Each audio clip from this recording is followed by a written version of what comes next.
Duka mendalam kembali menyelimuti panggung hiburan tanah air atas kepergian artis lawas Soraya Abdullah Balfas. Soraya meninggal dunia di Rumah Sakit Siloam Kelapa II Tangerang. Ia didiagnosis terpapar COVID-19. Nama Soraya Abdullah memang belakangan ini hampir tak terdengar. Namun wanita yang akrab disapa Ayah ini melejit setelah sukses membintangi sinetron Tersanjung di tahun 90-an. Dan pada akhirnya Soraya memutuskan hijrah sejak tahun 2005 dan baru memutuskan cadar pada tahun 2007. Dan pada akhirnya Soraya memutuskan hijrah sejak tahun 2005 dan baru memutuskan memakai cadar pada tahun 2007. Dalam sebuah wawancara spesial, Soraya mengaku bahwa niatnya untuk mengenakan cadar itu timbul saat bertemu dengan salah satu sahabatnya, yakni Nona, adik almarhum Ustadz Jeffrey Al-Bukhari atau UJ. Meski sempat ditertawakan saat pertama kali mengenakan cadar, tak membuatnya gentar. Niat mulia Soraya untuk menutup seluruh auratnya pun terus ditekuninya.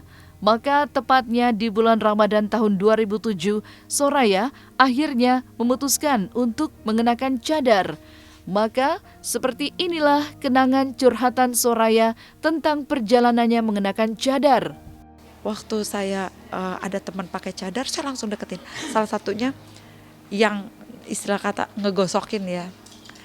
Saya tuh bisa pakai cadar itu adalah adik dari almarhum Uj rahimahullah ya.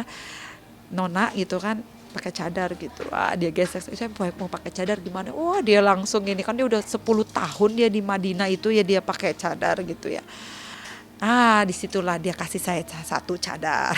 Teman yang udah pakai cadar, saya dikasih satu, dikasih baju hitam-hitam apa gitu. Terus pas ngaji, adiknya almarhum. Sebetulnya dia yang banyak komporin saya itu. Terus sampai Umi tato, nggak usah pakai kata gitu kan ya. Udah ya gitu, tapi nggak apa-apa mah, dia harus pakai gitu ya. Udah dia kasih, nih dia pulang umrah, kasih lagi. Saya almarhum ada tablik yang hari Senin itu dia bikin waktu dulu itu pengajian Alek Mande kalau nggak salah ya. Terus saya masih di Jakarta, saya ketemu sama keluarganya, udah saya datang tuh udah pakai cadar. Saya coba gitu pakai cadar, dan pertama kali saya dikasih hadiah itu sama adik rahimahullah itu Uj rahimahullah, saya pakai gitu, wah udah pada ketawa semua. Beneran ya? Nggak, belum. Saya bilang ini baru coba dulu. Saya bilang baru coba, gimana rasanya? Saya bilang mantep.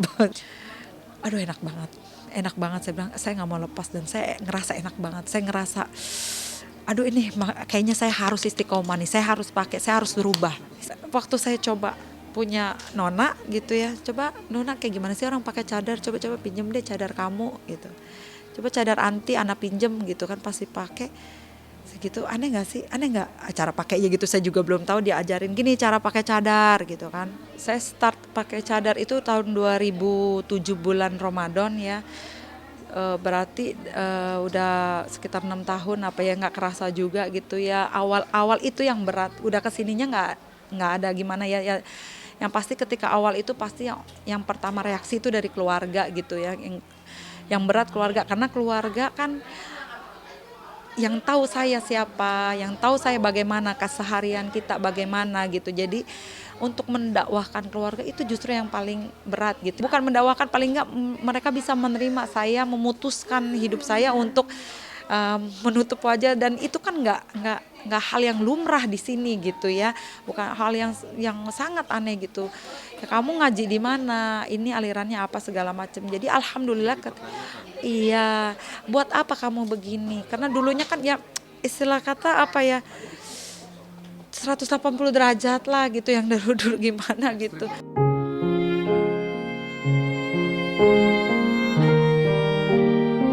Keputusan Soraya mengenakan cadar sempat memantik keraguan orang-orang terdekatnya. Wajar keinginan Soraya mengenakan cadar dikhawatirkan hanya sementara saja. Namun seiring berjalannya waktu, orang-orang terdekat pun mulai merasa terbiasa dan menerima penampilan Soraya dengan mengenakan cadar. Bahkan menurut Salimah ibundanya, ia sangat bahagia melihat Soraya memutuskan untuk menutup auratnya dengan cadar. Bahkan menurut sang ibunda, kehidupan Soraya pun jauh lebih tenang dan bahagia sejak memutuskan untuk mengenakan cadar. Mereka takutnya saya ini ikut-ikutan terus nanti copot lagi gitu, dan itulah alhamdulillahnya ketika saya itu sebelum memutuskan saya ini memakai cadar itu memang saya tahu dulu apa fatwa yang ulama yang membolehkan, menyunahkan, atau fatwa yang hanya sebagai sunnah atau tidak sunnah gitu. Jadi saya pelajari dulu siapa syekh-syekhnya gitu. Jadi kenapa dia yang ininya emang wajib, apa yang sini yang sunnah gitu. Jadi ketika saya bisa ngomong sama keluarga saya. Walaupun gitu itu juga nggak mudah. Tapi alhamdulillah bergulirnya waktu. Yang penting kita ini dalam menjalankan agama Allah, satu, kita istiqomah. Yang namanya ujian itu pasti nggak mungkin enggak. Semakin kita itu ingin beramal mendekati Allah, pasti kita akan diuji. Tapi kita istiqomah, apapun ujian itu, bentuk ujian itu, kita harus istiqomah. Lama berjalannya waktu ya, dan saya tidak putus asa. Saya selalu deketin keluarga saya. Ketika saya main ke rumah sekitar udah tahun keempat mungkin ya, perjalanan saya memakai cadar, itu kakak saya sendiri waktu ada tukang aqua gitu mau masuk gitu ya, atau tukang gas gitu, dia bilang sendiri sama saya, ya tutup dulu gitu, ada ini yang mau masuk gitu. Berarti kan dia kan sudah memahami bahwa ada laki-laki bukan mahram mau masuk dapur, saya harus ditutup gitu ya. Jadi ya itulah alhamdulillah gitu ya. Jadi sabar aja dalam ini gitu ya, namanya keluarga, walaupun kita bagaimanapun pasti mereka akan merangkul kita gitu, bagaimana caranya aja kita gitu. Saya senang ya. Saya senang sama kayaknya dia lebih tenang kehidupannya ya, nggak seperti dulu gitu. Terus dia hidupnya sekarang udah udah tenang gitu ya, tenang. Terus dengan keluarganya yang sekarang ya, jadi kita saya sebagai orang tua hanya mendoakan untuk kelanggengan hidup dia, untuk kebahagiaan dia sama anak-anaknya, sama keluarganya. Tadinya saya bingung, tadinya hati saya kayaknya kenapa begini gitu ya keterusannya gitu. Tapi udah lama kayaknya dia lebih tahu apa yang dia harus, kebaikan apa gitu. Jadi kitanya juga sebagai orang tua ya merasa tenang juga gitu dalam kehidupannya. Dalam zaman sekarang ini jarang kan yang begini ya, jarang.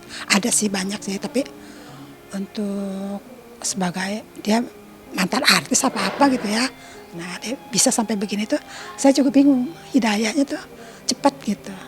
Nah, jadi kan terlalu muda ya, bukan terlalu muda, masih muda ya, jadi masih muda udah dapat hidayah ini gitu. Sebagai orang tua saya merasa aman, tenang, terus merasa saya juga kayaknya tuh lebih yakin untuk kehidupan Soraya gitu.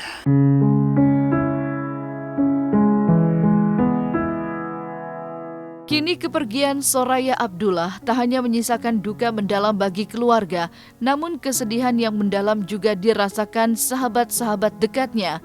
Bahkan Umi Pipik Dian Irawati tak sanggup membendung tangisannya saat pertama kali mendengar kabar duka tentang kepergian Soraya. Soraya menghembuskan nafas di Rumah Sakit Siloam Kelapa II Tangerang. Soraya meninggal dunia akibat terpapar COVID-19.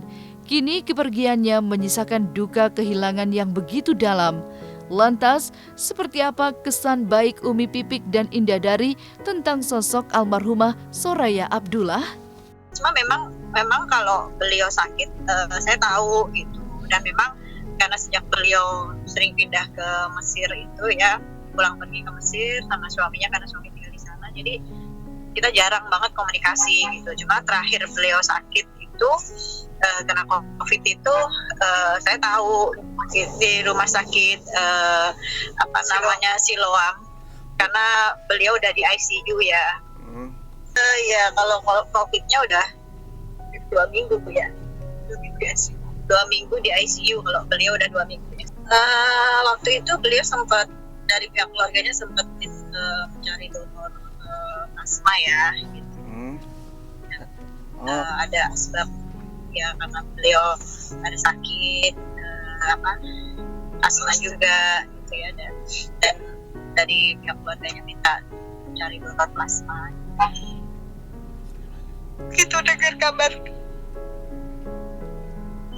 kabar beliau pun, saya langsung sholat asar dan itu nggak tahan sekali air mata saya gitu. Karena kedekatan saya sama beliau, walaupun di akhir-akhir ini kita jarang banget ketemu. Terakhir ketemu waktu mungkin beberapa bulan yang lalu, saya ada di salah satu mall dan dia sama anaknya, dan di situ saya ketemu gitu. Udah lama terus kita lost kontak karena ayah juga tinggal di Mesir kan gitu. Kalau ya pastinya apa? Nyesek banget ya gitu, dan tadi sholat asar saya langsung benar-benar doa ke Allah, minta gitu bahwa Allah mudahkan jalan dia, dan saya yakin sekali karena dia tuh orangnya baik banget.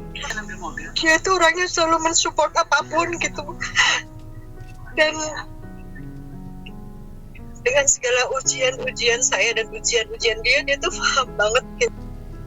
Dan kita udah pernah ngobrol, bercerita bahwa kita ada di satu titik yang sangat-sangat lelah, bosan banget gitu, dan benar-benar pengen hijrah banget gitu. Dan itu yang mungkin obrolan tentang agama dan bercanda-bercanda di masa lalu gitu ya, itu yang membuat mungkin kangen ya. Ayah yang saya tahu itu, Ayah itu memang orangnya semangat sekali. Dia semangat dan gak pernah nunjukin kesedihan sama orang lain. Sahabat yang selalu bisa bikin kita tersemangati dengan adanya dia gitu. Yang Masya Allah, saya gak pernah lihat Ayah sedih. Saya gak pernah lihat Ayah terpuruk dalam ujian apapun gitu ya. Dan bahkan yang saya ingat, nasihat dia ke saya, jangan pernah raguin bahwa ketika kita meninggalkan sesuatu karena Allah akan ganti dengan lebih baik gitu. Itu yang sampai sekarang saya selalu ingat, dan saya dari tadi itu flashback kenangan saya sama Ayah. Masya Allah gitu, Ayah membuktikan sekali ketika dia berhijrah dengan total, dan Masya Allah sampai Allah memilihkan jalan kematian yang sangat indah menurut saya ya. Orang sakit dalam meninggal tuh kan dosanya digugurkan, apalagi dengan COVID, dengan virus, berarti Insya Allah syahid gitu, kayak Masya Allah. Dan saya baru ngeh nama Instagram dia tuh kan Syahid Jannah ya, Syahid Insya Allah ya dengan COVID-nya, Jannah Insya Allah surganya. Sampai ya Allah, Ayah, Allah sayang banget sama Ayah gitu, Masya Allah. Ayah Masya Allah ya, dia orang yang peduli, orang yang peduli, orang perhatian, orang yang semangat gitu, humble, ramah, rame gitu kan. Pokoknya kalau ketemu Ayah ngobrol berdua tuh udah kayak ngomong sepasar gitu, karena rame banget orangnya tuh, seru gitu. Dan alhamdulillah nggak pernah mau gibahin orang, nggak pernah mau jelekin orang gitu. Dia fokus aja sama tujuannya. Kalau mau travel ya travel, ngomongin hijrah ya hijrah, ngomongin Islam. Jadi kayak orang yang tulus, Masya Allah. Buat Ayah ya, saya tahu kamu gak akan lihat ini, cuma saya tahu Allah akan menyampaikan ini.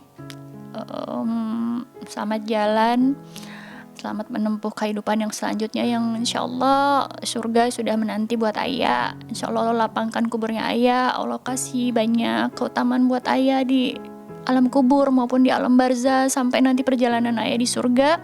Mudah-mudahan kita gak cuma berteman dan bertemu di dunia, tapi mudah-mudahan di surga nanti Allah pertemukan kita. Karena semuanya kita akan pulang dan Ayah duluan, dan semoga kita bertemu lagi nanti insya Allah.